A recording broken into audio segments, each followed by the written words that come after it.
مولانا یہ تحویل قبلہ کے بارے میں بھائی کا سوال یہ ہے کہ اس کی کیا حکمت تھی کہ پہلے مسلمان جب نبی کریم صلی اللہ علیہ وسلم مکہ مکرمہ کے اندر تھے تو بیت المقدس کی طرف رخ کر کے نمازیں پڑھتے تھے، تو جب مدینہ منورہ چلے گئے تو کچھ عرصے کے بعد اللہ تعالیٰ کے حکم کے ساتھ اور نبی کریم صلی اللہ علیہ وسلم کی خواہش کے عین مطابق تحویل قبلہ یعنی بیت اللہ شریف کی طرف رخ ہونے لگ گیا، تو اس کی حکمت کیا ہے؟ اس کی حکمت تو قرآن مجید نے خود ہی بیان کر دی ہے۔ سورہ بقرہ میں دوسرا پارہ شروع ہی ہوتا کہ ہم نے یہ قبلہ جس پر آپ کو کچھ مدت رکھا گیا اس لیے مقرر کیا تھا تاکہ ہم الگ الگ کر دیں کہ کون رسول کی پیروی کرتا اور کون منہ موڑ جاتا، کیونکہ کئی مرتبہ نیکی آدمی نہ صرف اپنی خواہش کے تحت یا رغبات کے تحت بھی کرتا جاتا ہے، یہ سمجھ کر نہیں کہ اللہ کا حکم ہے وہ چلا آ رہا تو باپ دادے سے کرتا یا عادی ہوتا اس کا۔ اللہ تعالیٰ کو یہ شرک بھی پسند نہیں ہے کہ یہ میرے لیے نہیں کرتا، صرف اس وجہ سے کر رہا ہے۔ وہاں حکم دیا جاتا خلاف عادت کہ جو معروف ہے جس کا رواج اس کو توڑا جائے، جو اللہ کے موحد بندے ہوتے ہیں وہ کر جاتے ہیں، دوسرے کرتے ہیں یار یہ اللہ نے کیا حکم دے دیا ہم کیوں باپ دادے کتری پھر۔ تو چونکہ کعبہ شریف جو تھا مکہ یہ بھی قریش کے لیے سرمایہ افتخار تھا، ان کی ساری شان ہی اس میں تھی کہ اس کے مجاور تھے، ان کے لیے یہ زہر پینے کے برابر تھا کہ چھوڑو مکے کو، اقصی کی جرموں کو، یہودیوں کا قبلہ یہ ان کے لیے سخت امتحان۔ اور یہودی پہلے تو خوش ہوئے کہ ہمارا قبلہ اس نبی نے اختیار کر لیا، جب حکم ہوا پلٹ ہو گئے، 17 ماہ کے بعد مر گئے، چھوڑ گئے، کافر ہو گئے۔ پھر اللہ نے کہا یہی تو پتہ کرنا کہ اللہ کے پیچھے کون ہے، رسول کے پیچھے، اور اپنی عادتوں کے پجاری کون ہے۔ تو یہ بت پرستی ہے میرے بھائیوں کہ کوئی صرف رواج کی وجہ سے نیکی کرے، نیکی وہ جو خالص اللہ کا حکم سمجھ گئے، اس نے کہا ادھر منہ پھیر دو، پھر گئے ادھر پھیرا۔ وہ لوگ جو اس طرح کامیاب ہوئے، اب وہاں ایک ہی مسجد ہے جس کو لوگ مسجد ذی القبلتین کہتے ہیں، یہ مسجد القبلتین کہ دو قبلوں والی مسجد، حالانکہ یہ بات بالکل غلط ہے کہ اللہ کے رسول وہاں نماز پڑھا رہے تھے اور عین نماز کے اندر حکم آیا 2 رکعتیں ادھر پڑھی 2 پھر ادھر پڑھی، حضور وہاں نہیں تھے نہ آپ نماز پڑھا رہے تھے۔ یہ کہانیاں جو ہے نا یہ سیرت کی کتابوں کی جھوٹی باتیں، صحیح حدیث کے مطابق یہ حکم مسجد نبوی میں اترا تھا اور حضور پاک نے نماز سے پہلے اعلان فرما دیا تھا، پھر نماز جو پڑھی گئی کعبے کو منہ کر کے پڑھی گئی، درمیان میں نہیں پھرے۔ 2 مسجدیں قبلتین ہیں، مگر ایک کا نام لوگوں نے مشہور کر دیا اس کہانی کی وجہ سے کہ حضور وہاں تھے، حضور نہیں تھے، لوگ پھرے تھے۔ ایک وہ بنو حارثہ کی، ایک مسجد قباء۔ بنو حارثہ میں پہنچا آدمی عصر کے وقت، یہاں سے نماز پڑھ کر وہ پڑھ رہے تھے، اس نے باہر کھڑے ہو کر کہا لوگوں قبلہ بدل لیا گیا، تو لوگ پھر گئے۔ واقعی وہ مسلمان جو تھے نا پھر گئے، امام دوسری طرف آ گیا اور صبح کے وقت پہنچا قباء میں، وہاں بھی ابھی پڑھ رہے تھے، وہاں بھی اس نے اعلان کیا۔ یہ مدینہ شریف جب میں گیا تو مسجد نبوی طالب علم سے یونیورسٹی، انہوں نے کہا مولانا یہ تو ہم نے پتہ کر لیا کہ مسجد قبلتین میں حضور نہیں تھے، بالکل آپ کی بات ہے، مگر یہ قباء والی نہیں ہم نے پڑھی۔ میں نے پھر کہا یہ مسلم شریف میں دیکھو دونوں مسجدوں میں ایسے ہی ہوا کہ لوگ پھیل گئے، دونوں کو کہنا چاہیے مسجد القبلتین، وہ مسجدیں جس میں ایک ہی نماز 2 سائڈوں کو منہ کر کے آدھی ادھر آدھی، بڑی صحابہ حضور نے ادھر مدینہ کی مسجد میں پہلے اعلان کر دیا۔ تو دوسرا حصہ ان کے سوال کا یہ ہے کہ نبی کریم صلی اللہ علیہ وسلم چونکہ مکہ کے رہنے والے تھے، تو کیا وطن پرستی کی بنا پر نبی کریم صلی اللہ علیہ وسلم کا یہ رجحان تھا کہ بیت اللہ کی طرف ان کا رخ ہو جائے اور اپنے آبائی وطن کی طرف ان کا دھیان رہے؟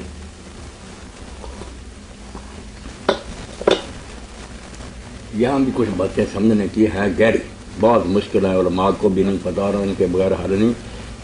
کہ اس طرح قبلہ کئی مرتبہ نہیں بدلا کہ پہلے آپ مکہ میں ادھر منہ کرتے تھے کھانے کعبے کی طرف، مدینہ آ کر پھر حکم ہو گیا اقصی کی طرف، پھر حکم ہو گیا مکے کی طرف، یہ تو کئی مرتبہ قبلہ بدلنا۔ حالانکہ آپ دیکھتے ہیں جب بدلا گیا نا ایک ہی بار قیامت آ گئی، شور مچ گیا کہ یہ کیا ہے، یہ کیا کرتا نبی، اس کو حق کا پتہ نہیں، کبھی ادھر کبھی ادھر۔ تو پہلے بھی اگر ایسا ہوتا نا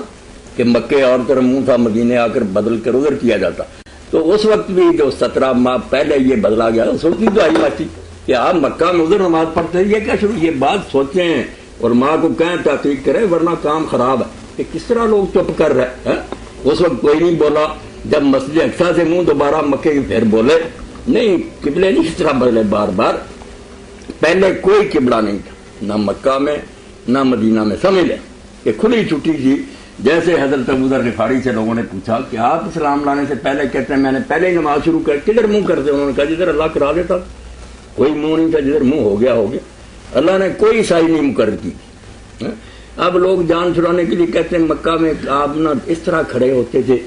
کہ کھانا کعبہ بھی سامنے آ جائے، مسجد اقصیٰ بھی سامنے، اس لیے وہاں براز نہیں کھلا کہ آپ کدھر کو منہ کر دیں۔ وہ پھر خود ہی کئی لکھ دیں یار ہر وقت آپ مسجد میں رہتے تھے، باہر جاتے تھے پھر وہ سائڈ بدل جاتی تھی۔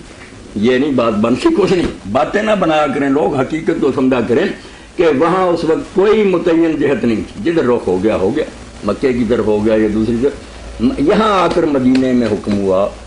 وہ بھی اللہ نے نہیں کوئی وحی اتاری۔ یہ جو ہے نا ما جعلنا القبلہ، یہ اجتہاد ہے کہ نبی علیہ السلام کا حدیث پاک میں آتا آپ جس بارے میں ابھی وحی نہیں اترتی تھی اہل کتاب کا ساتھ دیتے کہ وہ بھی پچھلے نبیوں کی امت۔ مدینہ شریف آپ نے آ کر دیکھا کہ یہود ادھر کو منہ کرتے ہیں، ان کے ساتھ کرنا شروع کر دیا، مگر نبی کا کام جب تک اللہ نہ روکے وہ بھی مہر لگی ہوئی تھی، یہ بھی ٹھیک ہے، اس کا اجتہاد بھی وہی ہے، برداشت کیا۔ 17 ماہ بعد جو صاف حکم آیا نا مکے کا، یہاں پر لوگ بہت مشتعل ہو گئے، ہنگامہ برپا ہوا۔ یہ اصل ہے بات، یعنی پہلے کوئی قبلہ نہیں تھا، جدھر منہ ہو جائے ہو جائے۔ یعنی مدینے میں آ کر آپ نے اہل کتاب کی موافقت میں جیسے دوسرے کام کیے یہ بھی کیا، پکا جو حکم اصل اترا نا وہ صرف خانے کعبے کا ہی۔ مولانا آپ کی بات سے ہم جو بچے کے ذہن میں قومی عصبیت وغیرہ کا کوئی نہیں، جب قرآن بھی بتاتا تھا اہل کتاب بھی جانتے تھے کہ یہ قبلہ جو ہے یہ ابراہیم علیہ السلام نے بنایا جو مکے میں، وہ سلیمان علیہ السلام نے مسجد بعد میں تعمیر، یہ یہودیوں کو بھی پتا، اب بھی بائبل ہے، اس لیے قبلہ تو حضور کو بھی پتا تھا، سارے لوگوں کو پتا تھا کہ یہی ہے جو مکے میں ابراہیم علیہ السلام ہوا تھا، مگر آپ نے جب تک حکم نہیں اترتا تھا اہل کتاب کا ساتھ دیتے تھے، تو دل تو آپ کا بھی چاہتا تھا، مسلمانوں کا بھی چاہتا تھا کہ یہ پہلے کا گارا ہے، ابراہیم علیہ السلام کی ملت پر ہے، ادھر ہی ہونا چاہیے۔ چلے مولانا آپ کی بات کو تھوڑا سا سمیٹتے ہیں، آپ نے یہی فرمایا کہ 13 سالہ مکی دور کے اندر قبلے کا کوئی تعین نہیں تھا، جدھر رخ ہو جیسا کہ حضرت ابو ذر غفاری رضی اللہ تعالیٰ عنہ کے حوالے سے آپ نے بتایا کہ اللہ جس طرف رخ کر دیتے نماز پڑھ لیتے، تو مدینہ منورہ میں آ کر 17 ماہ تک بیت المقدس کی طرف چونکہ وہ یہود مدینہ پڑھتے تھے یا عبادت کرتے تھے، یہ بھی اجتہاد سے تھا، یہ قبلہ جو آپ نے ان کا ساتھ دیا نا، آپ کا اجتہاد تھا، مگر نبی کا اجتہاد بھی اللہ کو تسلیم، جو صاف حکم آیا نا وہی ہے جلی میں، وہ وہی ہے جب تک کا مکہ کی جلی۔ جزاکم اللہ خیر۔ مولانا نبی کریم صلی اللہ علیہ باقی وسلم اللہ تعالیٰ نے یہ بات بتانے کے لیے چلو درمیان میں آئی کہ اللہ تعالیٰ کو کوئی خاص سمت محبوب نہیں ہے، یہ نہیں کہ سائڈ میں اللہ رہتا ادھر، یہ اللہ تو حکم منواتا جدھر مسجد اقصیٰ کی طرف ہو جائے، اس لیے اب بھی یہ حکم جو ہے اینما تولوا فثم وجہ اللہ، جدھر منہ کرو ادھر ہی اللہ کا منہ ہے۔ اب بھی باقی ہے، سفر میں ہم اگر رسول کریم سواری پر ہی نفل پڑھتے کوئی قبلہ کا رخ نہیں دیکھتے، جدھر جا رہا جانور اوپر بیٹھے پڑھتے جاتے ہیں سارے۔ اب بھی آپ ٹانگے میں بیٹھے شہر کو جا رہا ہے، اگر وضو ہے شروع کرنا، جدھر کو جائے ٹانگے پڑھتے ہیں اشارے، یعنی بتایا گیا کہ مسلمان کسی جہت کا پابند نہیں، اس سائڈ کو مانتا ہے، وہ تو اللہ کو مانتا، اس لیے نفلوں میں کھلی چھٹی ہے کہ سواری پر بیٹھا ہو پڑھتا ہے۔ اور جو صلاۃ الطالب ہے کہ کوئی پولیس مین یا مجاہد کسی کافر کے پیچھے پڑا اس کو پکڑنا، اس کو بھی چھٹی دے دی کہ چلتا جائے اور بدر کو جا رہا جا رہے اور تھوڑا سا فرض کو آتا جائے نماز پڑھتا ہے۔ ایک کافر کا حضور کو پتہ چلا کہ وہ ان دنوں پھر رہا ہے مکے کے لیے،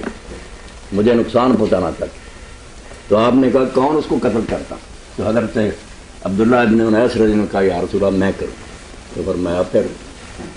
اس نے پوچھا کہ میں جاؤں گا ادھر، اگر میں دیکھ لوں اس کو نماز میں لگ جاؤں وہ پہچان لے گا؟ فرمایا کوئی ضرور، چلتے جاؤ نماز پڑھ جاؤ، بس تھوڑا سا سر کام کرتے جاؤ، قبلہ ختم، سجدے رکوع ختم۔ دین ہے حکمت پر نمبر، وزڈم عقل ہے، یہ بے وقوفوں کی لاٹھی نہیں، حالات کو دیکھتا ہے کون سے حالات، مقصد اللہ کو یاد کرنا۔ اسی لیے اب بھی اگر مصائفہ اور تلواریں چل رہی ہیں، جنگ زوروں پر ہے، کوئی وقت نہیں، صلاۃ خوف بھی نہیں پڑھ سکتے، حکم ہے کہ جب نماز کا وقت آئے جتنی اس کی رکھتے ہیں نا اتنی بار تم کہہ دو اللہ اکبر اللہ اکبر اللہ، بس نماز ہو گئی۔ اللہ کو یاد کر، بھولنا نہیں کہ اللہ ہے، ہم اس کی مدد سے لڑ رہے ہیں، 2 رکھتی ہے تو 2 بار کہہ دو اللہ اکبر، 3 ہے 3 بار کہہ دو۔ یہ دین کے مسائل سارے سیکھنے چاہیے، پتہ چلے کہ اسلام کیا ہے۔ یہ جو آپ نے سواری پر نماز کے متعلق بات فرمائی ہے، یہ فرضوں کے متعلق ہے یا نوافل وغیرہ بھی، یا صرف نوافل کے متعلق؟ نہ ہو جیسے اس زمانے میں تھی کہ گھوڑے اپنے اتر کے باندھ لیا اتر گئے، وہ تو پھر یہی حکم تھا اتر کر پڑے، مگر یہ ریل گاڑی اور جہاز اب ہمارے بس میں نہیں، نہ ہر جگہ ٹھہرا سکتے ہیں، نہ زمین پر اتر سکتے ہیں، تو اس کا حکم اب کشتی والا، جیسے کشتی میں ہوتا تھا نا کہ سوار ہیں تو کشتی میں پڑھ، وہی حکم ہے اب ان کا کہ ان میں پڑھے، قبلہ رخ اگر ہو سکتے ہیں اب تو شروع کرتے وقت قبلہ کو روک کر کے اللہ اکبر کہہ لیں، بعد میں جدھر گھومتا ہے جہاں یہ کوئی بات نہیں، پڑھتے جائیں ٹھیک ہے۔